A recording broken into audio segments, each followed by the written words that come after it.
Bonjour, je suis Isis du blog lesnouveautravailleurs.fr. Bienvenue dans cette 12e vidéo du défi 30 jours. 11e. Dans laquelle tu vas découvrir ce que j'ai appelé la théorie du puzzle. Avant de commencer, si tu veux recevoir les prochaines vidéos du défi, abonne-toi à la chaîne. Quand je suis arrivée au Brésil en août 2018, je savais pas parler portugais, mais j'avais appris 2 mots, j'avais appris merci, obrigada, et je ne parle pas portugais. Eu não falo português. Pour pouvoir me débrouiller dans la majorité des situations avec juste ces mots-là. Mais je me suis dit, je reste un mois ici, si quand je repars, je ne connais pas les bases du portugais, je vais le regretter. Donc chaque jour, ce que j'ai fait, c'est que j'ai essayé d'enregistrer de nouveaux mots. Donc j'ai appris bonjour, bom dia, je peux, posso, où est, onde está. Et finalement, à la fin du mois, quand j'ai passé ma semaine à Sao Paulo, j'arrivais à communiquer avec des bribes de phrases avec la personne qui m'hébergeait dans le Airbnb. Je complétais avec l'espagnol parce qu'ils comprennent à peu près. Donc quand je ne savais pas, je mettais des mots espagnols à la place. Et j'ai vraiment eu cette impression de puzzle, tu vois. J'ai appris un mot là, un mot là, un mot là, un mot là. Puis petit à petit, ça se raccrochait. J'arrivais à commencer à construire des phrases. J'ai réussi à dire bonjour, où est le train pour aller à Santa Teresa? Et c'est là que je me suis rendu compte que t'as pas besoin d'avoir une stratégie et pas à pas pour apprendre quelque chose. Tu peux commencer avec cette manière puzzle en mode je trouve une pièce là, je trouve une pièce là, je trouve une pièce là. Puis au bout d'un moment, quand tu vas assembler ça, ça ressemblera à quelque chose. Tu pourras faire des phrases. Puis après, au bout d'un moment, à force de rajouter des pièces, tu pourras parler couramment. C'est ça que j'ai appelé la théorie du puzzle. Et pour moi, cette théorie, elle peut s'appliquer à 2 domaines que l'apprentissage des langues. Par exemple, il m'est arrivé un peu la même chose avec Instagram. Personnellement, Instagram, c'est une plateforme au début que j'aimais pas. Je l'ai créée vraiment juste pour la communication pour les nouveaux travailleurs. Donc au début, je publiais des photos une fois de temps en temps. Voilà, je savais pas trop comment faire. Je commençais avec les filtres. Je passais 1000 ans à chercher les filtres. Ensuite, j'ai commencé à publier plus régulièrement et à avoir un peu mon filtre que je mets tout le temps. Je me suis rendu compte que j'aimais bien celui-là.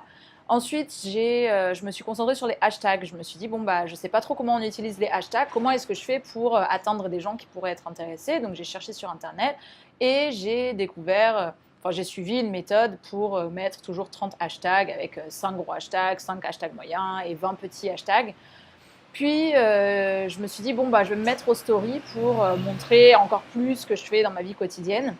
Donc, j'ai commencé à faire les stories. Puis après, j'ai commencé comme dans les stories, au début, je mettais juste les images.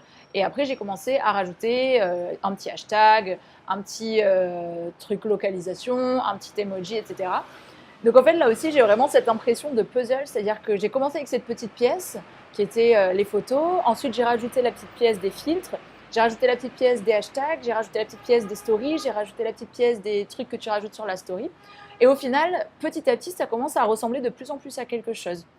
Et en fait, le but de la théorie du puzzle, ce qu'elle veut dire, c'est qu'on n'a pas besoin de se dire « Ok, je veux être le meilleur sur Instagram » ou je veux parler portugais et donc je vais commencer par, je vais me faire un programme et puis je vais apprendre et tout ça. Parce qu'en fait, quand on se le représente comme ça, d'une manière grandiose, où on se dit je vais faire tout ça, finalement ça apparaît un peu comme une montagne et le risque c'est qu'on s'y mette jamais ou alors qu'on se décourage.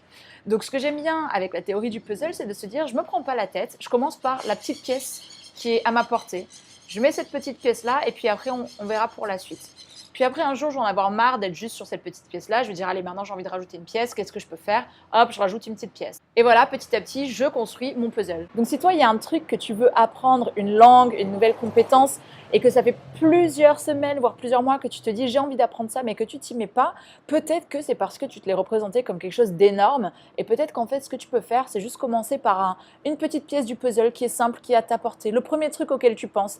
Et une fois que tu auras fait ça, tu auras fait un premier pas et tu pourras aller vers la deuxième pièce du puzzle et ainsi de suite. Donc je t'invite à réfléchir tout de suite à cette chose que tu as envie d'apprendre et à noter tout de suite la petite pièce du puzzle par laquelle tu vas commencer. Et je t'invite même à mettre une date sur quand est-ce que tu vas commencer pour vraiment passer à l'action. Je te remercie d'avoir regardé cette vidéo et je te dis à demain pour la prochaine. Salut! Pour recevoir les nouvelles vidéos du défi 30 jours chaque jour, abonne-toi à la chaîne. À bientôt!